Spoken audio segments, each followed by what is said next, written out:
We'll call the meeting to order for the Willmar City Council for Monday, October 16th, 2017. Roll call. Mayor Calvin. Here. Councilmember Nelson. Here. Christensen. Here. Schwantes. Here. Alvarado. Here. Osmus. Here. Maskey. Here. Plowman. Here. Fagerly. Here. 9 present, 0 absent. Please stand for the Pledge of Allegiance.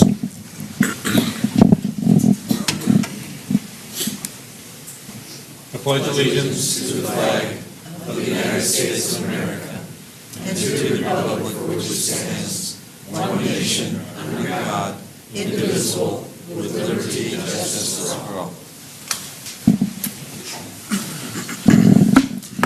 Are there any proposed additions or deletions to the agenda as presented? Seeing and hearing none, we will move forward with the agenda as proposed. Is there a motion to accept the agenda? So moved. Second. Motion made and seconded to accept the agenda. All in favor signify by saying aye. Aye. Opposed, same sign. That motion does carry. Next consent items, our city clerk, Ms. Thompson.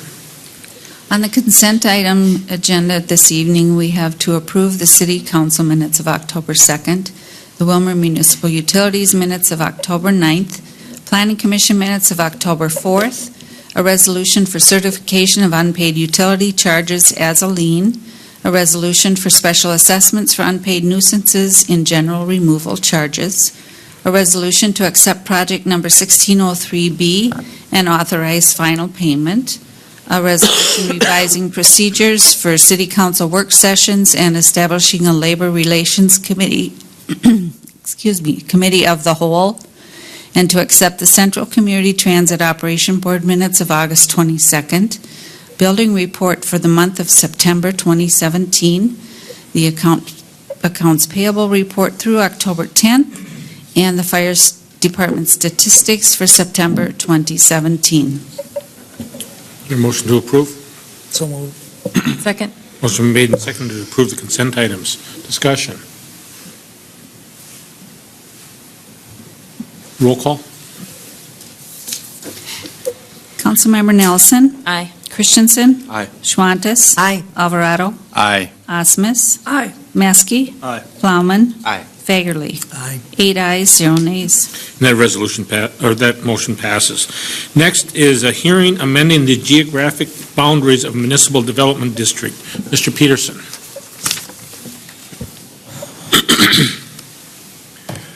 Mayor Calvin, members of the council, there are two issues before the council tonight with regard to a First Street development that's called Legacy on First.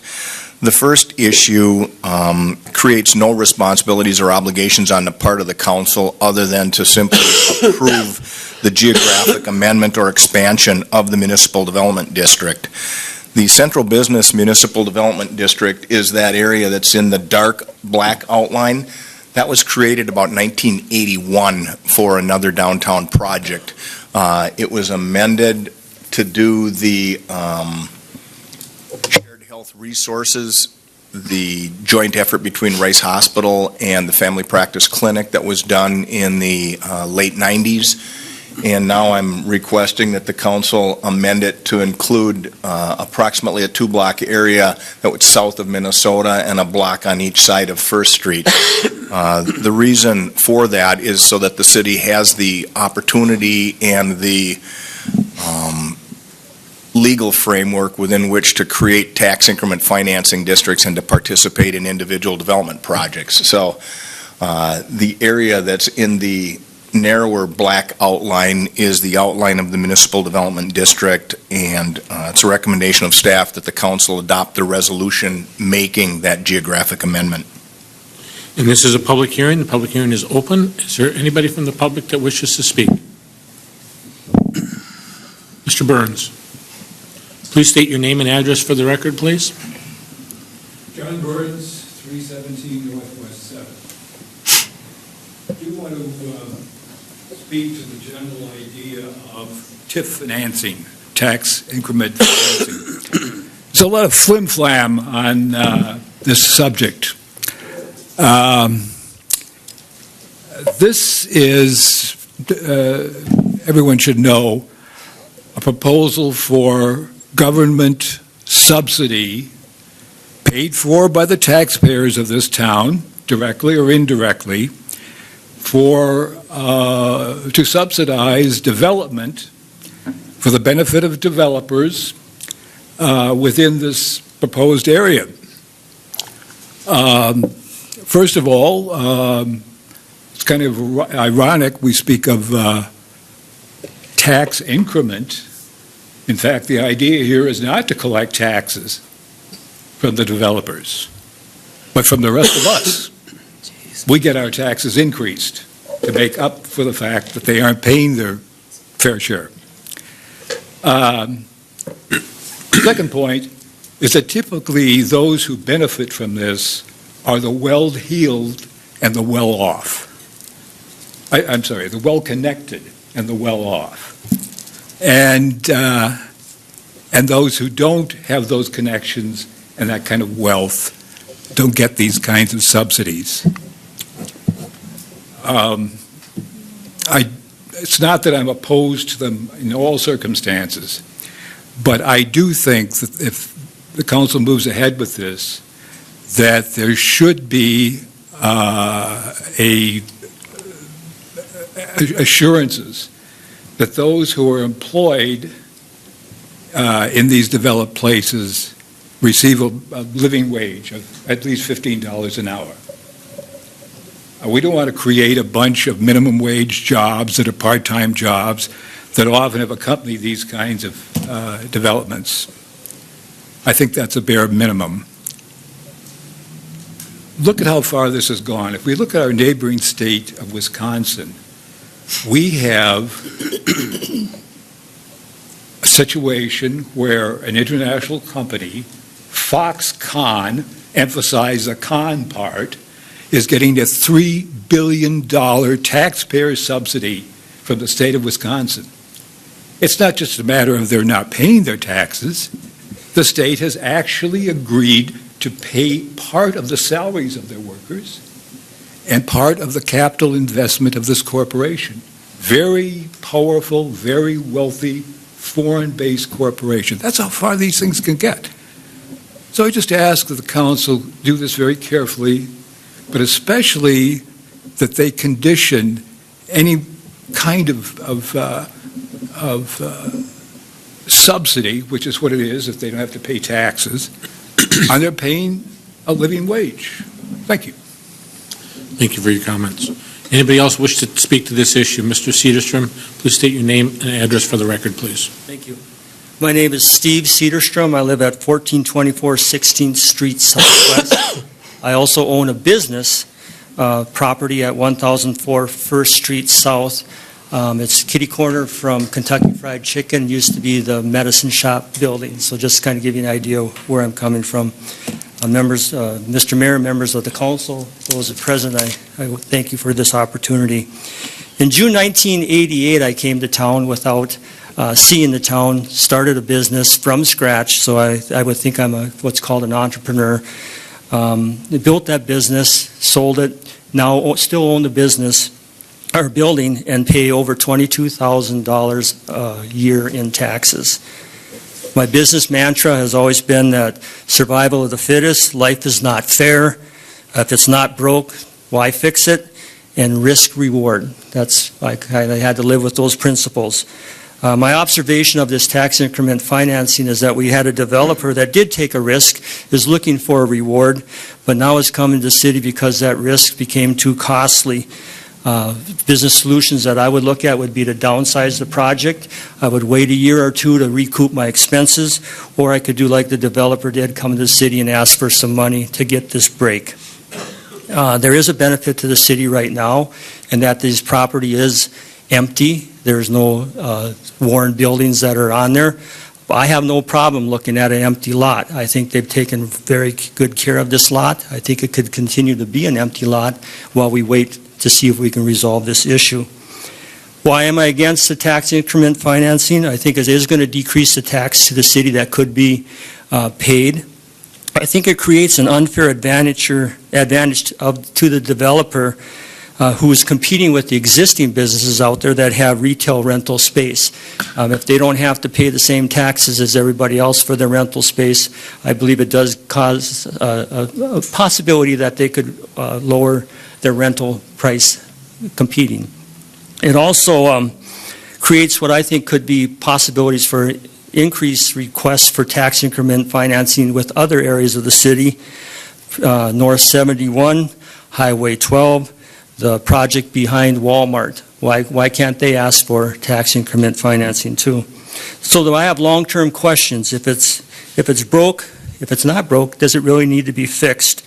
What is the long-term impact of this decision with other tax increment financing decisions? Is there a fair process for the acceptance or denial for who gets it? Does it live up to the spirit of the policy? Is it going to create good jobs that can be monitored down the road, and will it be monitored down the road? Is this process going to be approved without all the rental spaces being filled? I don't know that yet. And if there is going to be tax increment financing given to places that don't have spaces filled, do existing businesses that don't have their spaces filled get a break in their taxes? Thank you. Thank you. Anybody else that wishes to address the issue of amending the geographic boundaries for the municipal development of District Number 2? Mr. Mayor, could I ask a procedural question here? Sure. I see there's two hearings on here, 701, 702. Yep. Is it one hearing, two decisions, or two hearings and two decisions? Two hearings. The first one, we're creating a TIF district. Right. Yep. The first one, we're expanding the boundaries. The second one the boundaries of the current, okay. Yep. I got you. And then the second one is is the actual TIF.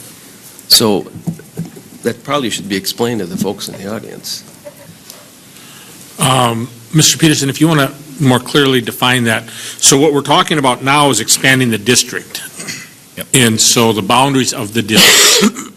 So I felt that that the two people that were speaking about TIF specifically, and I thought that they were speaking about the geographical boundaries. If you weren't, I apologize for that. If I took that, I mean, you were both talking about TIF, but I thought you were talking about not wanting to expand the, Mr. Cedarstrom, I think you clearly stated that you didn't want that expanded at this point. I think that was very clear. Mr. Burns, yours was more in regards to TIF, the way I heard it. Yes, okay. Under Minnesota law, in order to create a TIF district, you have to first designate a project area. That's typically done using a section of the statutes that allow for the creation of municipal development districts, and that's the process the city has followed for 40 years. That's been the foundation for the city's TIF program. So the first hearing is exactly that. It's not approving any tax increment financing. It's not approving any particular project. It's only expanding the geographic area within which such a project could possibly occur. Okay. So would you like to speak to that issue, or is there another issue that you'd like to speak with? Sure. Okay. Anybody else that wishes to speak to the geographical boundaries of the TIF? Municipal Development District, not the TIF. I'm sorry. The Municipal Development District 2, the boundaries. Seeing and hearing none, we'll take it to the City Council table. Council, what are your wishes? I'll make a motion to adopt a resolution amending the Municipal District Development District 2, number 2. Second. Motion made and seconded to amend the geographic boundary of Municipal Development District Number 2. Discussion. Councilman Christian, Plowman, Neske, and... Thank you, Mr. Mayor. Again, I want to be clear on this. The municipal, what did you call it, municipal district? Municipal Development District. Municipal Development District. By expanding it, we're saying that TIF can be used within that district. Is that correct? That is correct. Okay, so we're expanding a current TIF district. No, you're expanding a current municipal development I knew you were going to say that. In which TIF would be eligible. It would wasn't be expanded- eligible. It's not approved. It would just be eligible. Right. And so, Some communities have created municipal development districts that encompass their entire communities. Yeah, that gives them the flexibility to do anything anywhere. I think that's wholly inappropriate, and that's why we've targeted ours, we've focused our efforts. So if that helps address some of your concerns. But in this particular case, approving the expansion of the municipal development district is a wholly separate action from approving the TIF plan, and you're going to have to deal with each of them separately. The municipal development district does not create any liabilities or responsibilities for the city. no, but it does make that expanded area eligible for TIF when it wouldn't be if it wasn't expanded. That is correct. Okay, and listening to Mr. Mack's explanation of TIF, and I mean, I feel the same way. When is enough enough? It's commercial or corporate welfare. I speak against TIF and TIF districts, so I speak against this motion, or is it a resolution that's been introduced?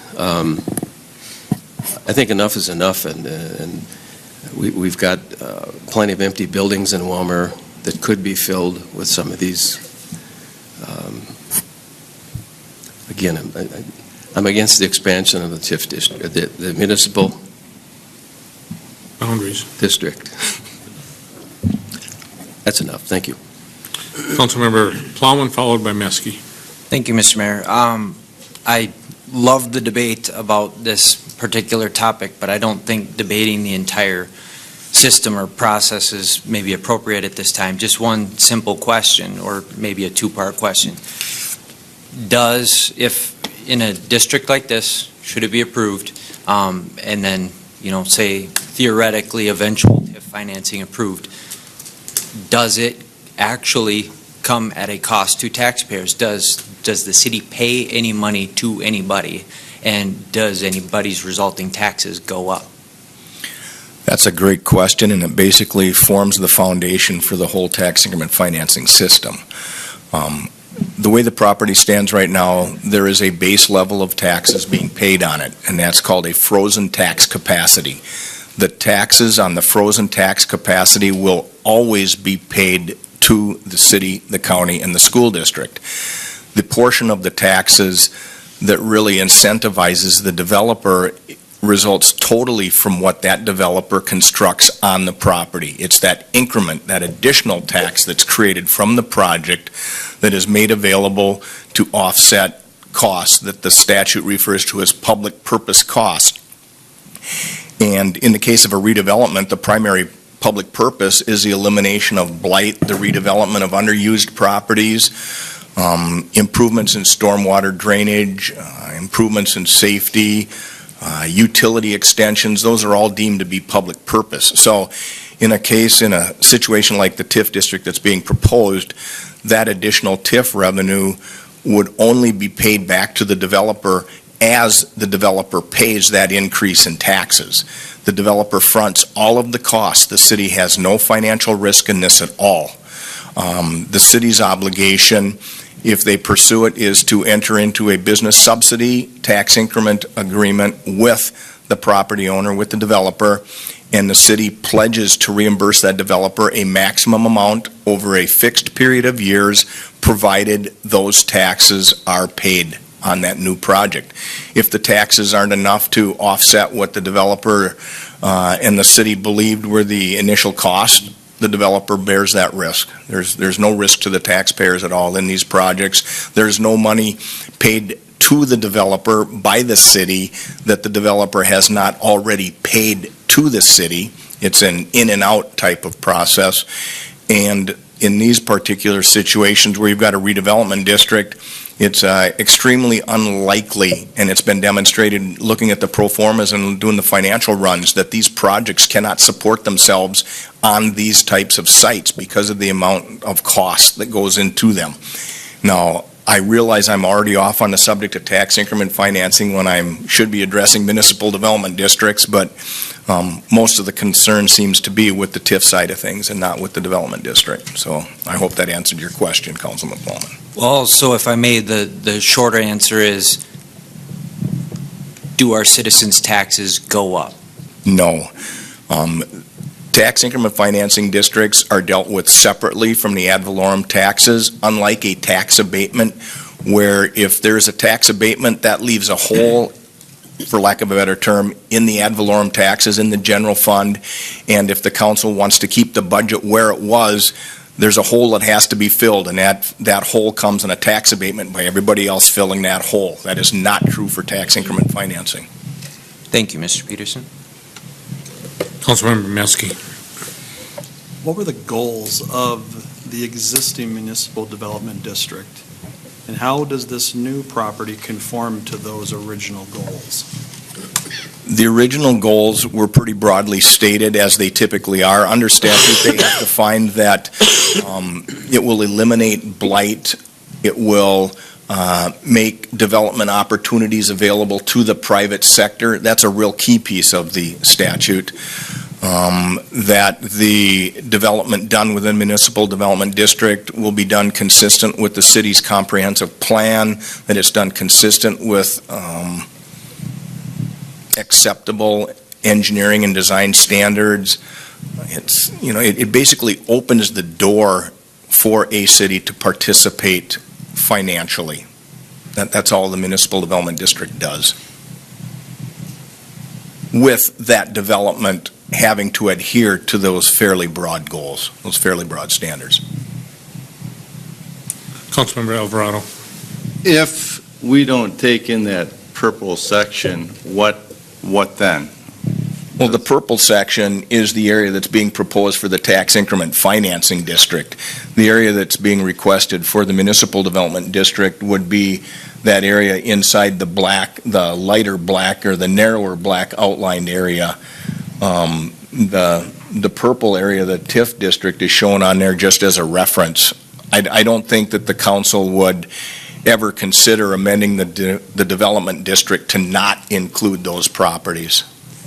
Okay, so what I'm understanding, we're talking about the narrow line becoming a municipal development district. That is correct. Yep. And if we don't do that. If you don't do that, you can't create the purple district within inside of it. Okay.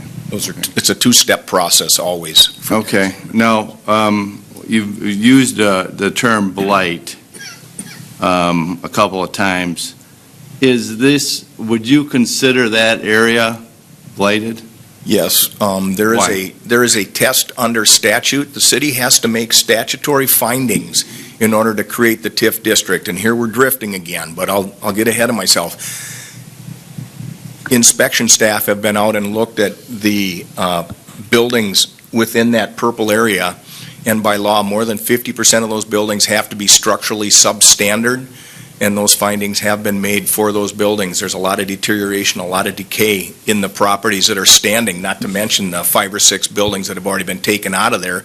Those aren't even being considered for to be used as part of the qualifying mathematics, so to speak. It's only the existing buildings that are within that purple area that are substandard. Okay, thank you.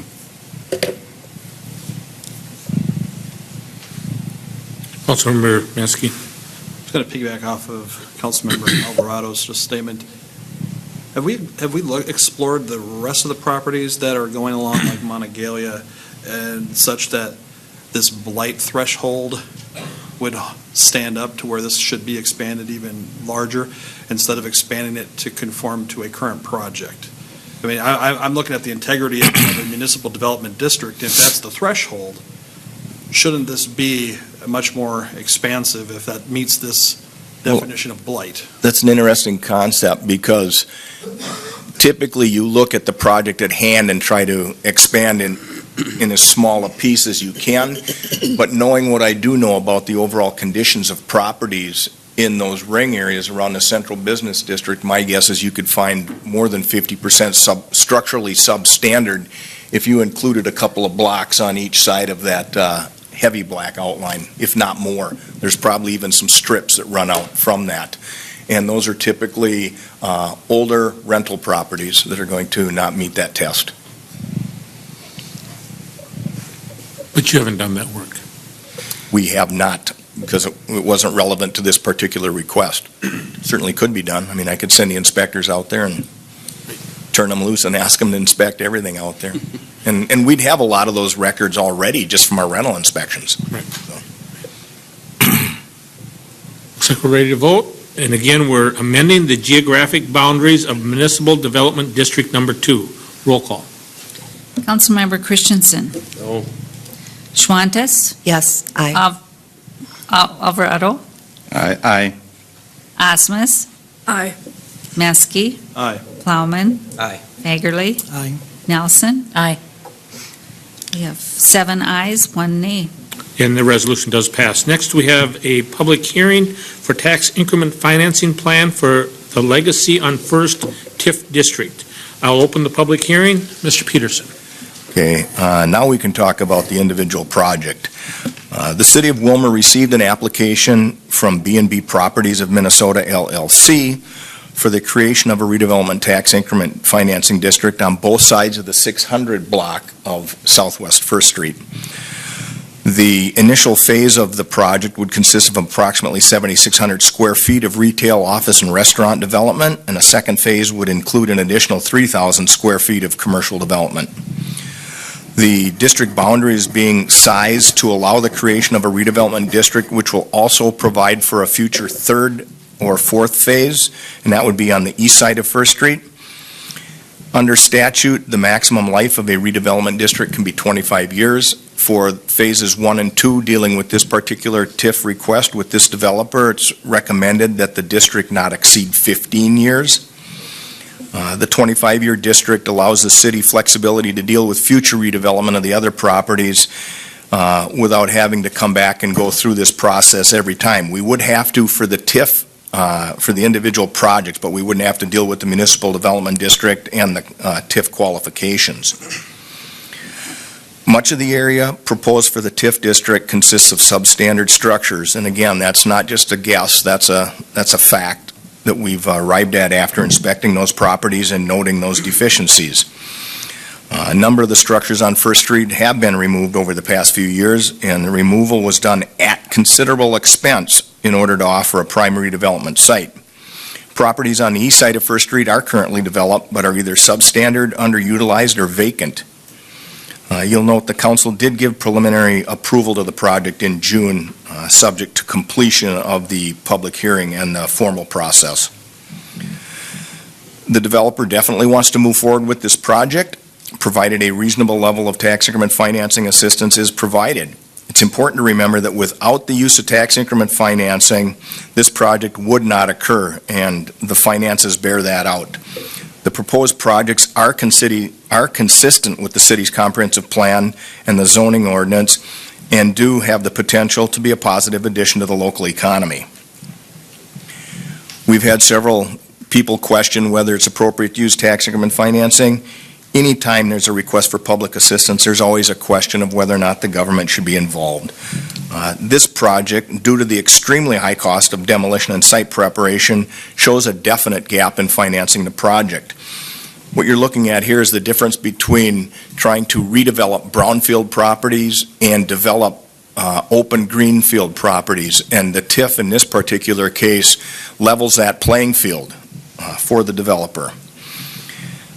The costs have already been injected into that property from demolition and site work, and those are, nothing occurred there that the city did not require in the course of demolition. We require that the sites be brought to a certain standard after the buildings are removed. Doing that created a substantial expense for the developer, and it's not reasonable to expect a private developer, in my opinion, to redevelop the property without having prospects for a positive rate of return. And again, the financials definitely bear out that inconsistency. I'll reiterate that the taxing jurisdictions will continue to receive all of the taxes currently being paid on the base tax capacity. Those same jurisdictions are being asked to forego the increase in taxes for a period of 15 years, initially 25 years as a maximum, depending upon the number of projects and the level of redevelopment that occurs. Again, the first project that's being requested right now would have a 15-year life. The but-for test required under statute is met from a financial standpoint in that the developer has stated and shown that the project is not feasible but for the use of tax increment financing. And the project financing details, all those runs were done by Ehlers and Associates, and those are attached and are part of your packet as well. And they show the base values, the anticipated increased values, which are also shown in the tax increment financing plan. So all of the financials have been upfront, transparent, and available to the city. We've got two alternatives at this point, and that's to either approve the use of tax increment financing for this project or to not do it. And it's a recommendation of staff that the council adopt the resolution for approval of the tax increment financing plan for the proposed Legacy on First project. Thank you. Anybody from the public that wishes to speak to this issue? Please come to the podium, state your name and address for the record, please.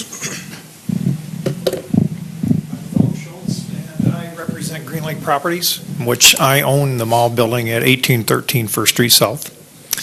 I, like some of the others here, have invested a lot of money in Wilmer's community with my building that I have on that corner, and it was a pretty hefty project that I put in there. And when I asked about some TIF financing, I was told that I was on the wrong side of 19th Avenue, and that I was on my own.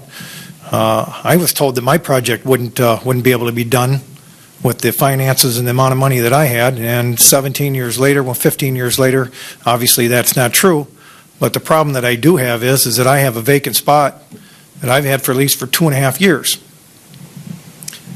And my taxes have gone up so much that when the building was built, it was $8,500 a year.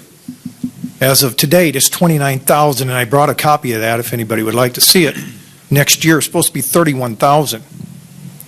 So I have an unfair advantage when you have somebody that wants to build a 6-unit section in that's going to be able to not have to pay taxes for 15 years. And what I mean by the taxes, I mean the excess taxes, and which I have to pass on to my renters. And the reason for that is I'm having a tough time, along with Cedarstrom's and some of the other people. I know Jim Olson contacted me too and asked me, what my thoughts were. I talked to Kelly Tuwisha also, and we're all kind of on the same page here. We're feeling like we're the ones that are we're gonna take the bullet here, because it's going to be it's going to be nicer. Sure, it's great for somebody to move in a brand new building, and if they don't have to pay the same taxes that we have to do, it makes us to where we've got the short end of the stick. So I would hope that you guys give it some thought. There's a lot of space in Wilmer for lease, a lot of space, and I'm one of them. And I would hope that we would be able to fill ours before you guys would give somebody else a little bit of a better advantage than you give us. Thank you. Thank you for your comments. Anybody else that wishes to speak to the issue of tax increment financing for this particular project?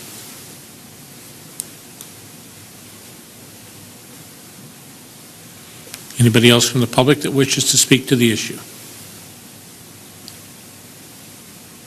Seeing and hearing none, I'll close the public hearing, bring it to the council table. Council, what are your wishes?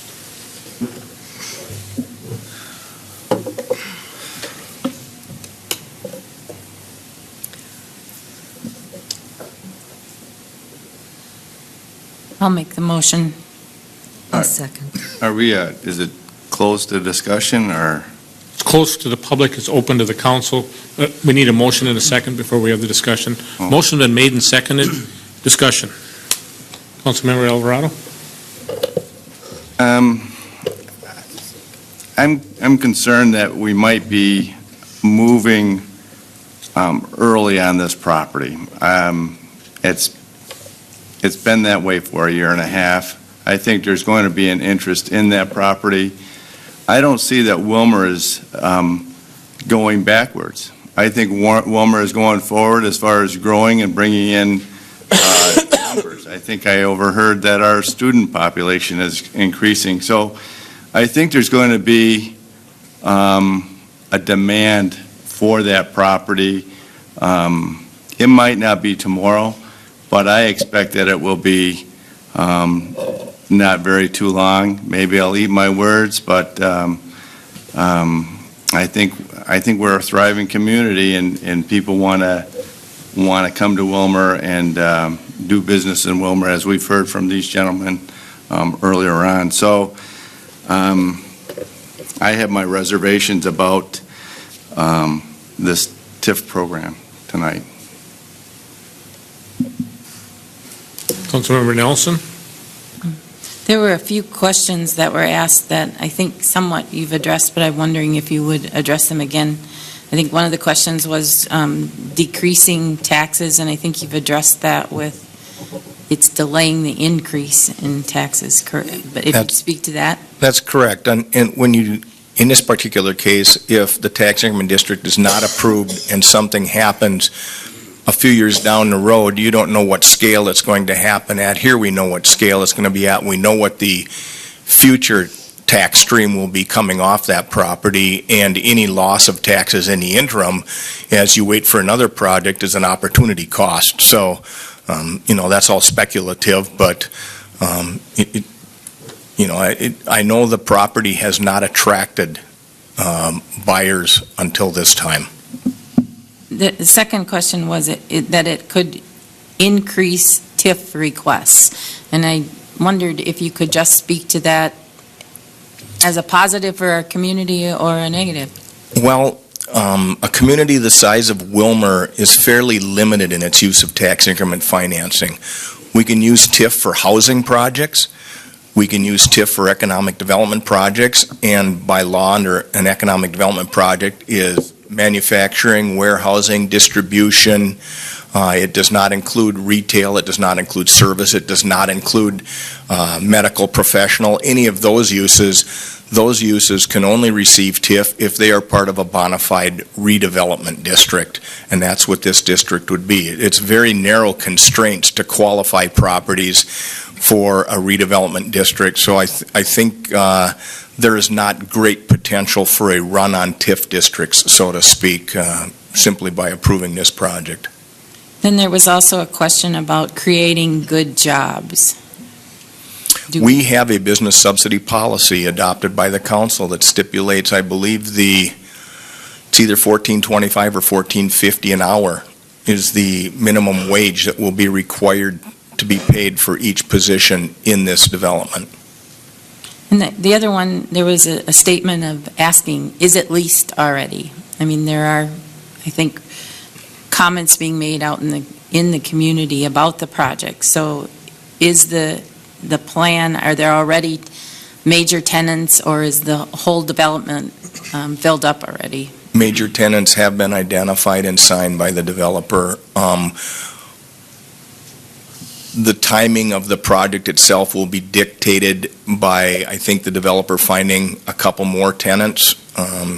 He's going to certainly minimize his exposure as he goes into the project as well, and have as many spots full as he can.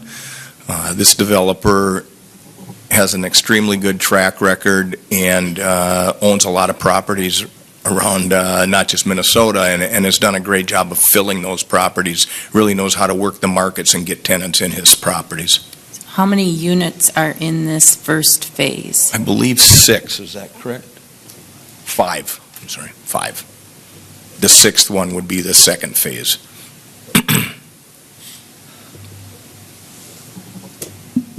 Councilmember Osmus? Thank you, Mr. Mayor.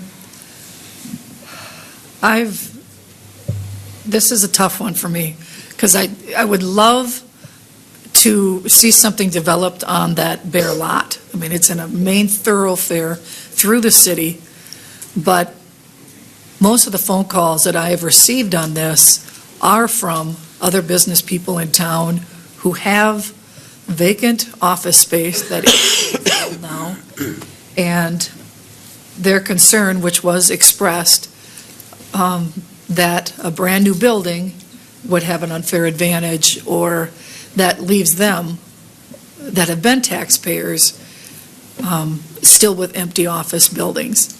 And for me,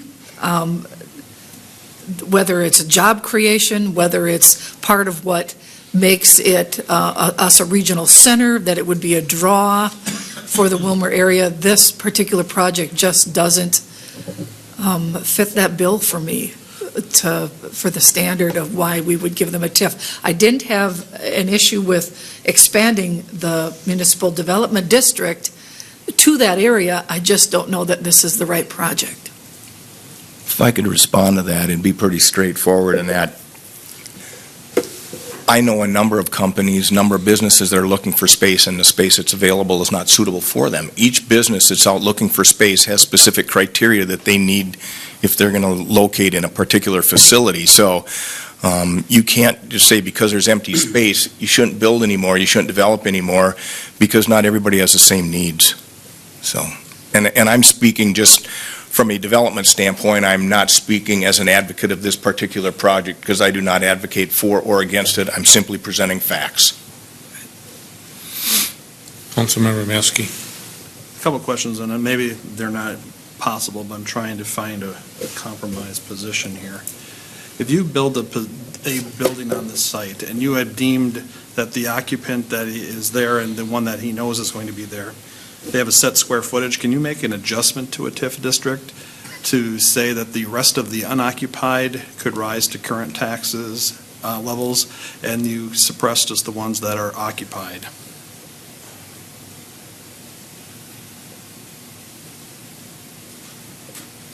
I am not familiar with any type of situation where you would see that type of financial gerrymandering, so to speak.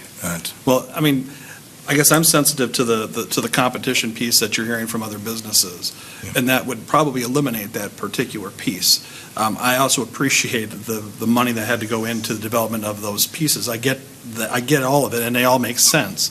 That's why I'm wondering, is there any type of instead of gerrymandering, a creative TIF district you could? Okay, we'll go with that, Councilmember Maskey. Well, I'm just curious if those kind of compromise is something that is possible. I don't know. I do not know. I mean, you can structure virtually anything that a developer is agreeable to in a development agreement.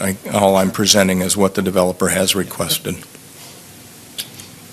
Councilmember Maskey, and then I'm going to call on Aaron Backman, our county economic development. Was Alvarado.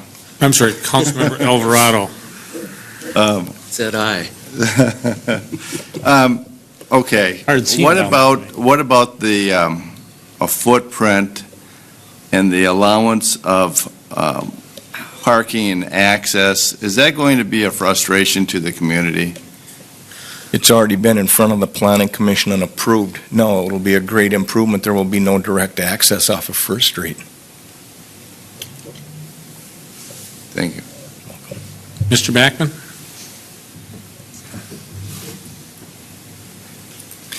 Good evening, Aaron Backman, Executive Director for the EDC. In answer to your question, Councilmember Maskey, we carefully looked at a variety of TIF districts. There's a number of different types of districts.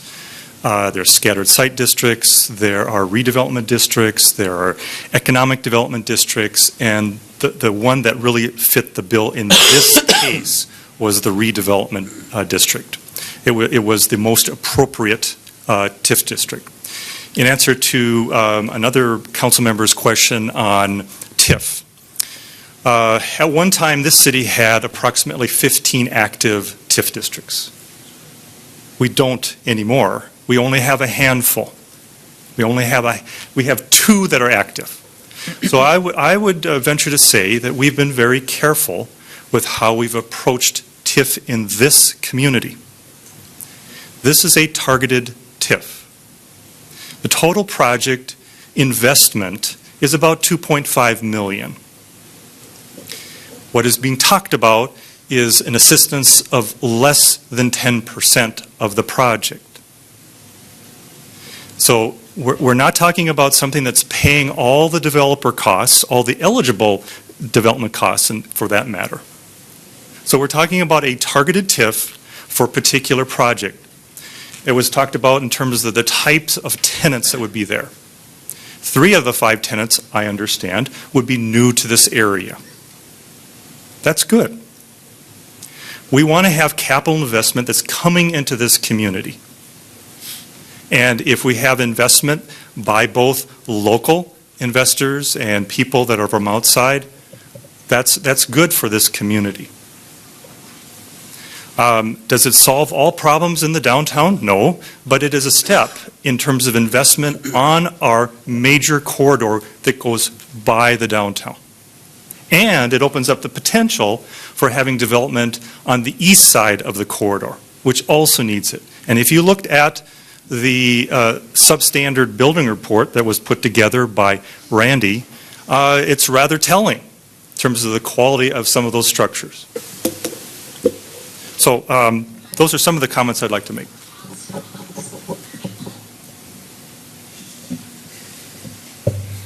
Councilmember Nelson. I was going to ask Mr. Bachman to speak to the other rental properties on First Street, and with some of that, do you see additional development helping to fill other locations, or would you just address some of the concerns regarding that? Mr. Mayor, members of the council, Councilmember Nelson, anytime that there is a party that has a capital investment into the community, obviously we want to or encourage them to continue to make investments or maintain their properties. We provide at the EDC both technical assistance and financial assistance. There's a point where it is appropriate to look at assistance, and sometimes there's a point where it's not. And I think in this instance, it's appropriate. Now, if somebody has been looking at their property and they want to fill it up, certainly we can try to help them in that process. We get leads that come into our office, and we can pass them on. We just had a meeting this morning where we had a couple of leads that come in. I can't guarantee there's going to be 100% occupancy. There's always going to be a percentage of vacancy. But we will certainly work with people and to try to help them. Councilmember Fagerly, followed by Plowman. Thank you, Mr. Mayor. Well, the people I talk to, I tell them, a new restaurant's coming in. They say, what is it, Red Lobster? No, it's a pizza shop and a coffee shop. And they said, we already have that. They want something new. So I don't know how, it's just going to be competition to the people that are already here. Also, Randy Cardell, he did the inspection on the property on the old gas station. He also did the inspection on the Erickson building. He said, tear that down, and that didn't happen, so they're renovating that, so I'm not quite sure what to say about that. And then 15 years for the TIF district, that's a little long in my judgment. I could live with like 8 years, and it'd take a couple years to catch up, but 15 years is too long for me. Councilmember Plowman. Thank you, Mr. Mayor. Just to the council, it's an interesting juxtaposition I find myself in because as a fiscal conservative, I'm supposed to be against government subsidies, but as a fiscal conservative, I'm supposed to be against taxes. So that's where they conflict is, I myself personally, I have rental space available too, and I hope that we can find tenants and whatnot, but I want to make sure that what we're doing is smart and is focused more on long-term net results for the community, net results for the city, and I don't want to cut off my nose to spite my face, so to speak.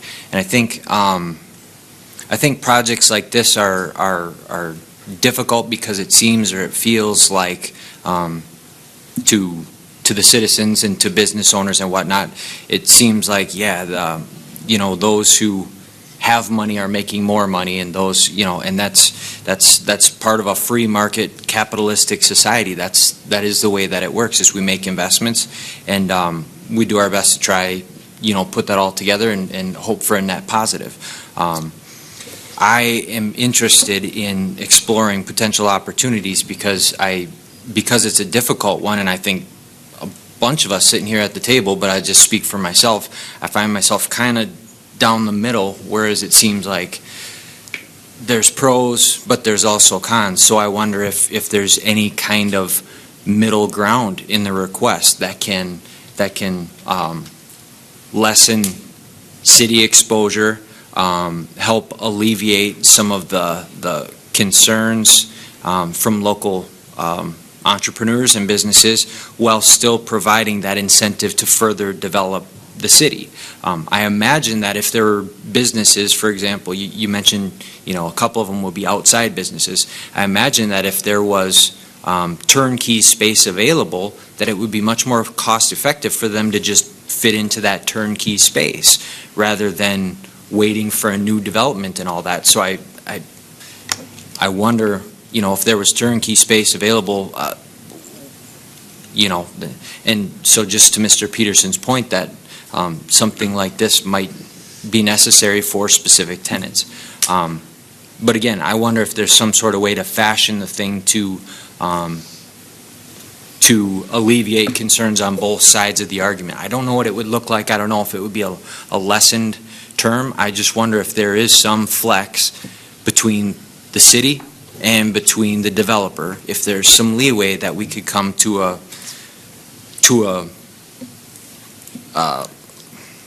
agreeable point that would, like I said, limit the amount of subsidy, maybe a little bit less than what it is, while still providing that economic kicker that can really help with that development that we need and we want in a city. Because the net result from more development is positive. I mean, the net result long-term, 10, 20 years out, it's positive. We have an income, increased tax base, we have increased jobs, increased revenue overall. So, yeah, I'm kind of stuck, but I'm going to be done talking now. We have not explored any alternatives with the developer since early on in the project, when we told him flat out that there's no way 25 years is acceptable to the city of Willmar for this project. And that's why at Aaron's and my suggestion, the developer came in with the request for 15 years and ran his numbers and said that that was marginally doable. I'm going to shift gears a little bit now, and now I'm going to advocate, because when you've got a project like this, it's visible.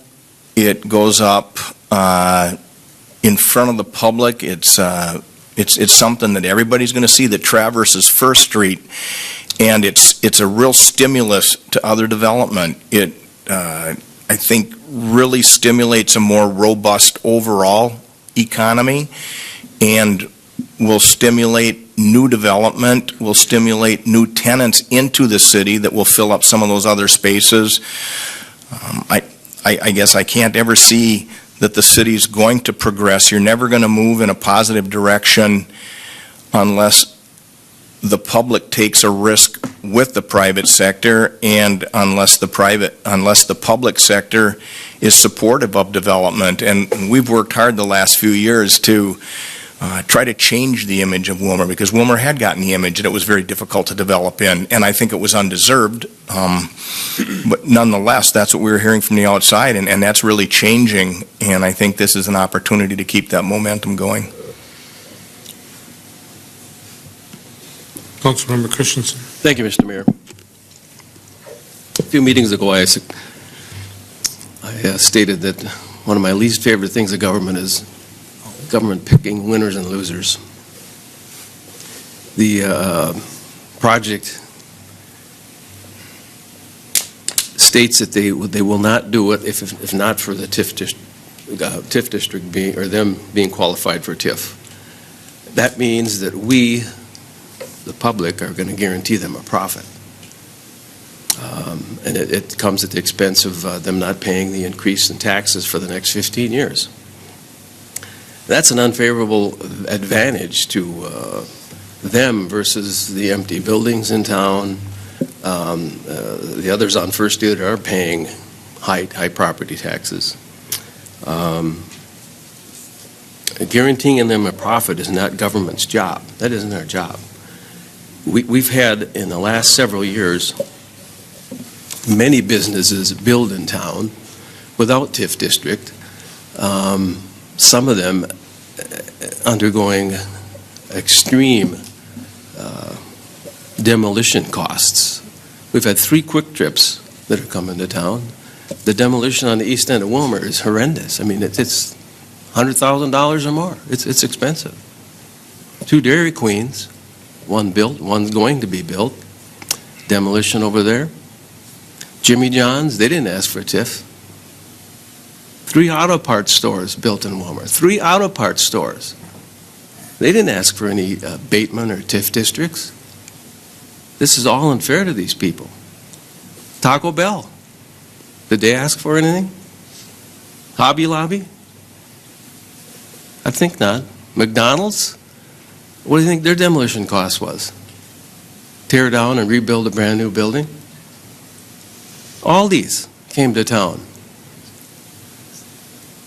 Lots of jobs in these businesses also. Elmquist Jewelers, did they ask? Local company? They didn't get any preferable treatment. And there's a dentist, Marcus Dentistry building. They didn't ask for it. I suspect that these companies can do this without a TIF district. A fast food restaurant doesn't need abatement or TIF district money. I can tell you that from experience, folks. Just look at McDonald's. I'm also concerned about stormwater and parking over there. Somebody mentioned parking earlier, and does that mean we're going to take the houses down on 2nd Street also to accommodate parking for them, or is that going to come as a request later on?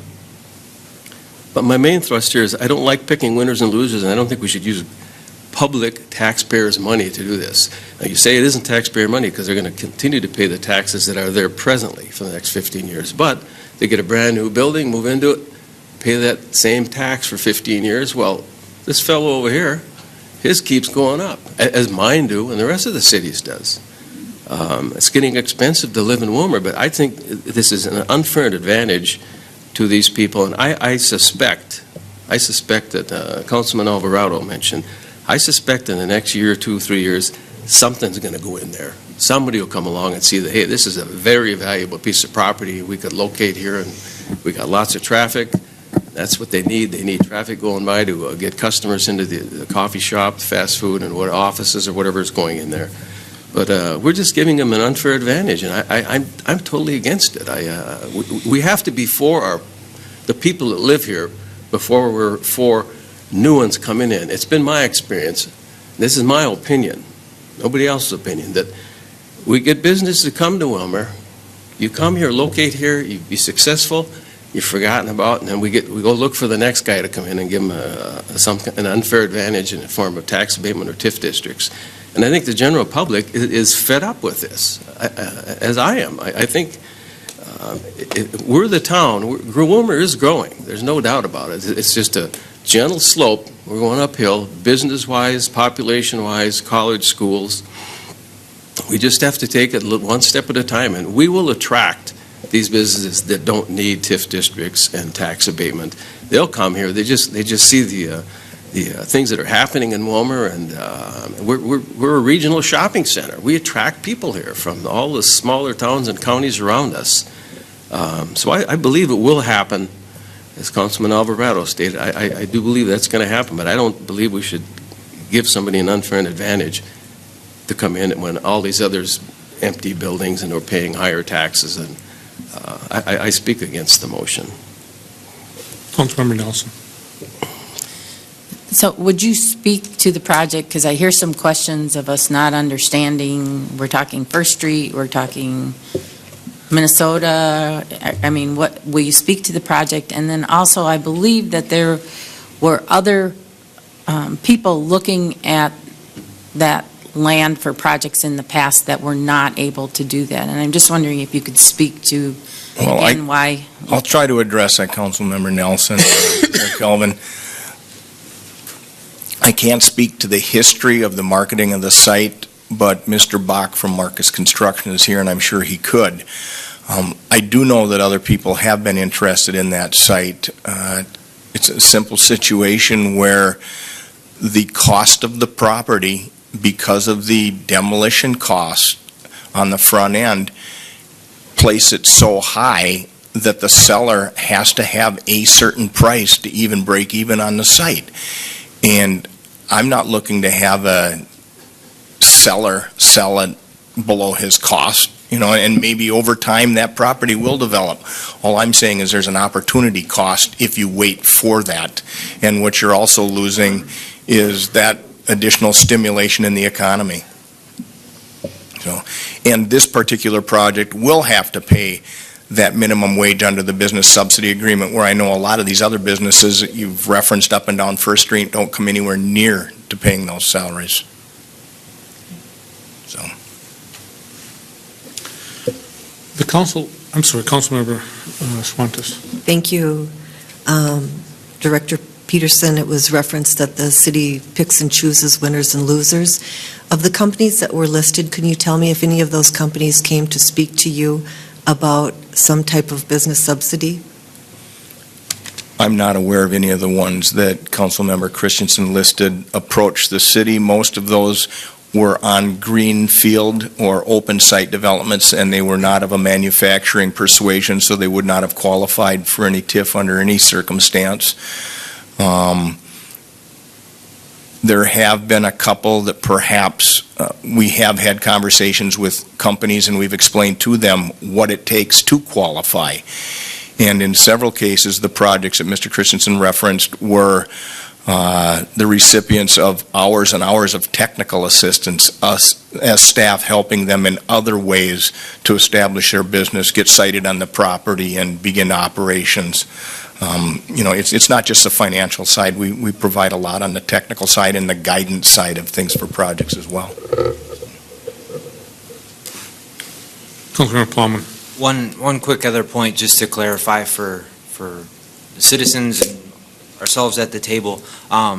This isn't just a program, and correct me if I'm wrong, it's not just a program for new businesses or outside businesses. I mean, our business is located in Willmar. If, for example, we wanted to expand, or say we wanted to construct a machine shop, there's nothing preventing us from requesting an abatement. Absolutely. I mean, everybody's eligible to make the request. Most of the TIF that's been awarded in my career with the city, in fact, virtually all of it, has gone to existing Willmar businesses or existing Willmar developers. It is not, there was some downtown activity that took place in the early 80s that was the result of some outside developers, but it's been very rare in Willmar. Okay. Because we've recognized that our best opportunity for growth does come from within. Thank you. I wanted to address the question that Mr. Burns had asked about can we put a requirement on there for $15 an hour? And the council did have that conversation of, did you want to go to $15 an hour as a minimum?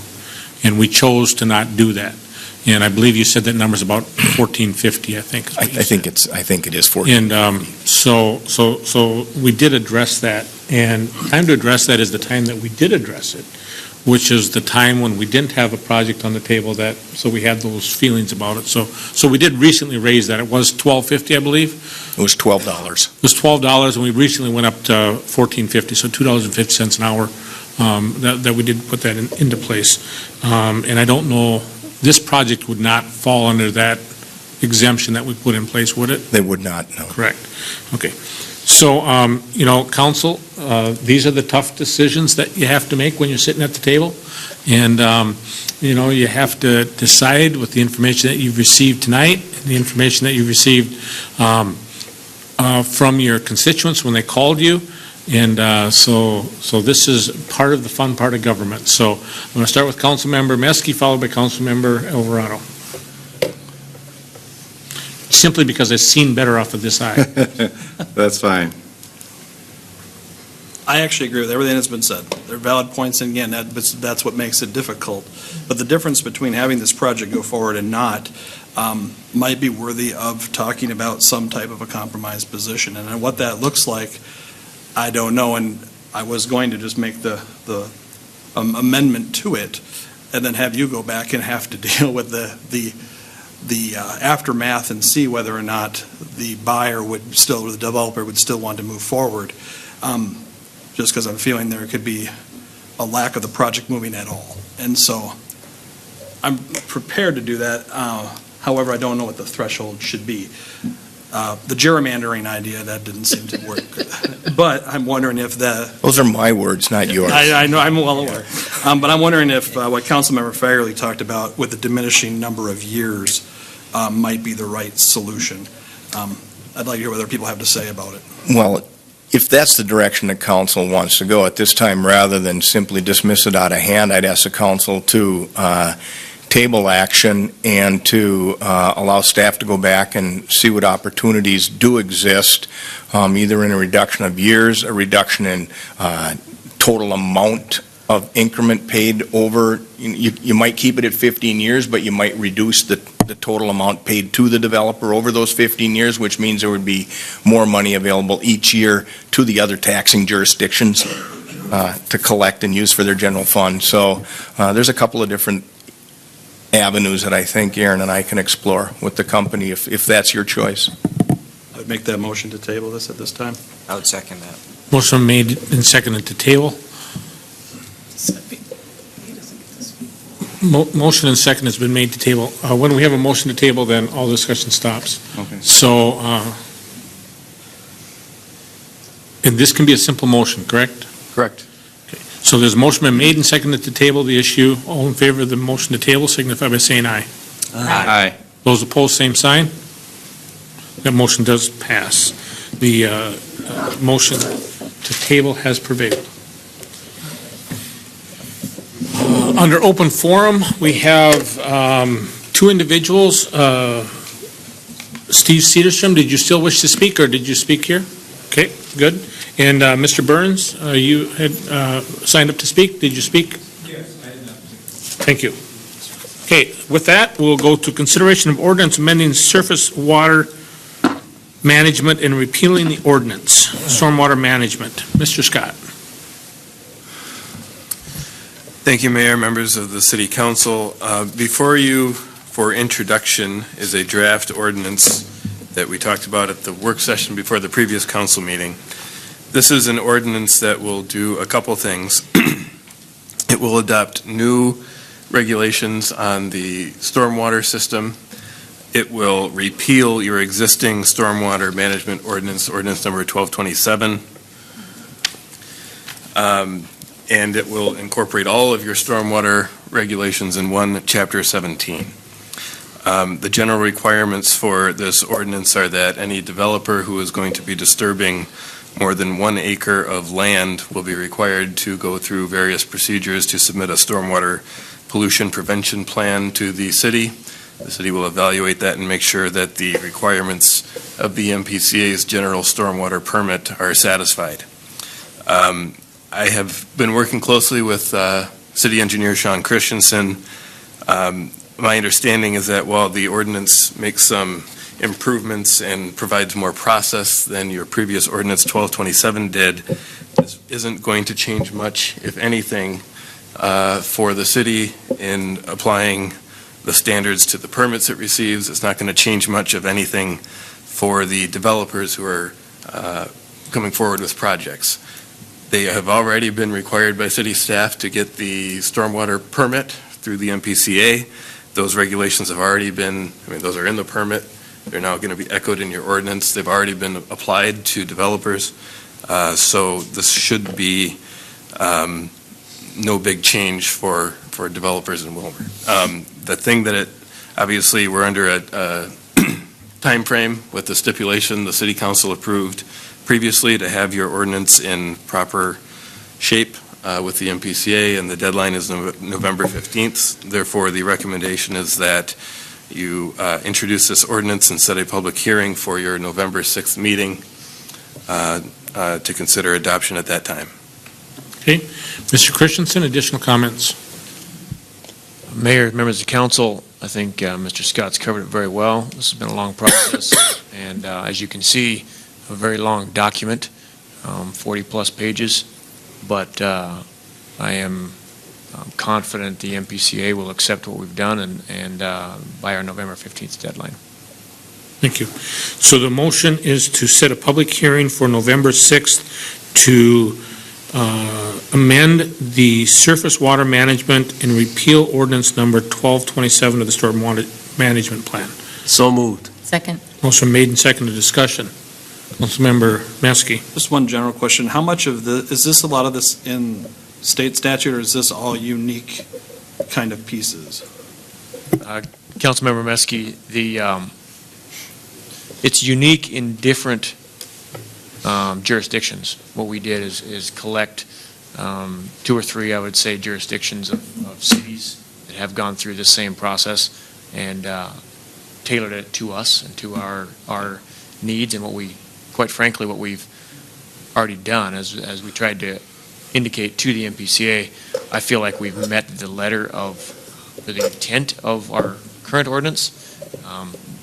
They didn't like that terminology, and so we're here.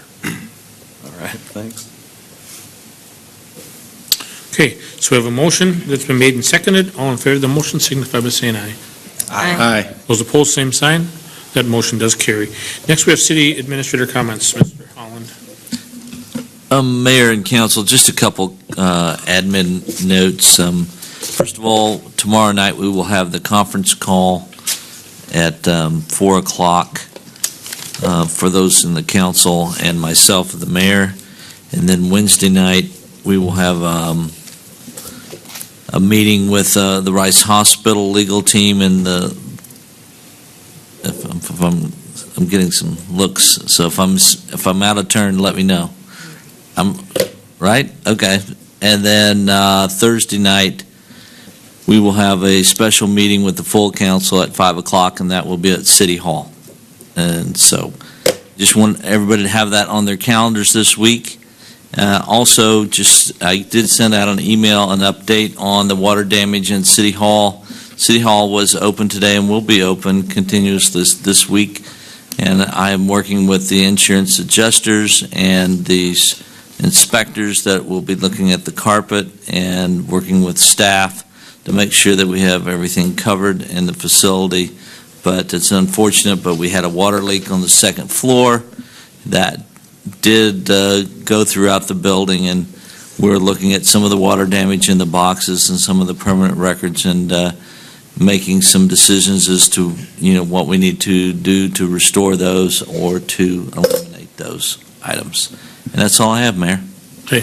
And just for council clarification, the meeting tomorrow and Wednesday, you're being advised that the committee that you set up to meet with Rice Hospital is meeting. It's not a full council meeting, so it only applies to Councilmember Nelson, Osmus, Schwantes, and myself. But the Thursday meeting does affect all of us. So. Can we verify attendance for the Thursday meeting? Everybody planning on being here Thursday night? Okay. What time? 5 o'clock, wasn't it? 5 o'clock. City I Hall. thought. City Hall. City Hall. Would you explain tomorrow's meeting again? Tomorrow and Wednesday's meeting? What is it? Tomorrow's meeting is a follow-up with the attorneys for the position that, to give us direction as far as what they're seeing. And then on the Rice Hospital. Yep. Okay. And then on Wednesday, the meeting is with the Rice Hospital, their attorneys, our attorneys, and Rice Hospital executive staff, and then with us. And then Thursday is our entire council being briefed as to where we are in the process. Is that an open meeting then too? It's a closed meeting. Closed meeting. It's a closed meeting. It's attorney-client privileged. So, okay, mayor's comments. I just want to commend our staff last night that came in. Mr. Holland had contacted me. He said, Marv, there's no reason to stop down. Of course, all of you know me well enough, and he does as well, that I was going to stop down. But to see our staff just working in concert with each other, I mean, you all would have been impressed if you would have seen the cooperation, working between lines. Didn't make any difference who it was. Everybody was there. They were all getting dirty. And with the exception of the mayor, of course, he didn't do much. But everybody worked very well, and I just want to commend our staff for their actions last night. They did a very nice job, as they do on a regular basis. Council member comments. We'll start with Council member Nelson. I'll pass. Christensen. Have a wonderful week. It's going to be 60s, 70s, and maybe close to 80s this week, so enjoy it. It's going to cool down next week. Exactly. Schwantes? Thank you.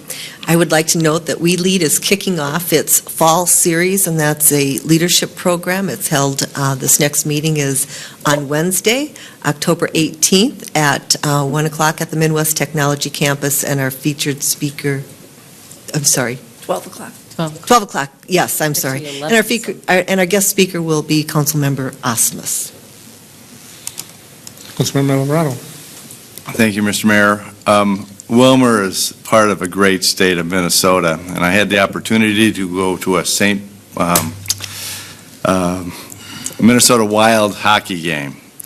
And this is a shout out to all those hockey players and kids that are rink rats and stuff like that. One of the programs that the Minnesota Wild is doing is they're taking water from every lake, ice rink, and taking that water, 3 ounces of water, and putting it into a bowl, filtering it, and then that water goes on to the Minnesota Wild ice rink, and that's making that Minnesota's ice rink. And so I would encourage anybody that has a pond or something where they can contribute to the Minnesota ice to go out and do that. It's very exciting. They take your picture. If you get it from Wilmer, be sure to mention us. We're a great town. We should be recognized. Thank you, Mr. Mayor. Thank you. Councilor Osmus? Pass. Miskey? Bauman? It was noted the great weather this week. I guess it's a great week to clean up your yards. Otherwise, all those leaves will end up over top of the storm drains, and should we get a gully washer, we will have standing water, which we don't need any more of. So, clean it up. Come and do my yard? I'll help. Thanks. Mr. Mayor, I do have one other comment, and it involves the Warhawks and the new Civic Center sound system. If you haven't heard it, you got to get out there. It's a fantastic sound system. I mean, they really get the folks into the game there, and it was almost packed the other night, their first home game. Their next one is on the 21st, which is this Friday night, and then the following Saturday night, they have a home game. But make sure you get out there and cheer them on. I mean, it's exciting hockey, real exciting. They're wearing pink uniforms the other night. Pink. Perfect. Good. Press can't And I also just wanted to say that I seen some pictures on Facebook of the new light system they have too. I guess it was pretty awesome, so good. Again, get out and enjoy our local area. Next item on the agenda is to close the meeting for the October 16th regular city council meeting for the evaluation of performance of Mr. Ike Holland, the city administrator, pursuant to Minnesota statute 13D.05 sub 3A. I'll make that motion. Second. Motion has been made and seconded. Actually, I have to read a little bit more, so I apologize. This next agenda item is the evaluation of the performance of Ike Holland, city administrator, pursuant to Minnesota State Statute 13D.05 sub 3A. This portion of the regular meeting will be closed because the city council will be evaluating the performance of an individual subject to the city's authority. Mr. Holland has received notice of the meeting. Minnesota Statute, Section 13D.05 sub 3A provides that any portion of the meeting may be closed for this reason unless the individual who is subject to the meeting requests that the meeting be open. In this case, Mr. Holland did not make such a request that the meeting be open.